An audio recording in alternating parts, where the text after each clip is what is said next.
జీవితం, లైఫ్లో మనం కొన్నిసార్లు హ్యాపీగా ఉంటాం, కొన్నిసార్లు చాలా కష్టాలు వస్తాయి. అప్పుడు మనకు అనిపిస్తుంది కదా, అబ్బా ఏంట్రా బాబు ఈ కష్టాలు అని. కానీ ఎప్పుడూ హ్యాపీగా ఉంటేనో, లేకపోతే ఎప్పుడూ నువ్వు అనుకున్నవన్నీ జరిగితేనో అది మంచి జీవితం అనుకుంటే చాలా తప్పు. లైఫ్లో అప్స్ అండ్ డౌన్స్ ఉన్నప్పుడే ఆ లైఫ్కి ఒక బ్యాలెన్స్ వస్తుంది.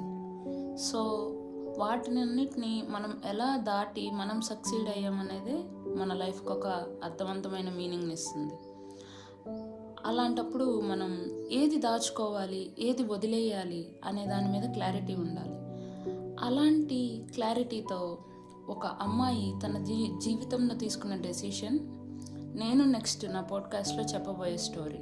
ఇది నా ఓన్ స్టోరీ, అంటే నేను రాసిన story. So please try to listen.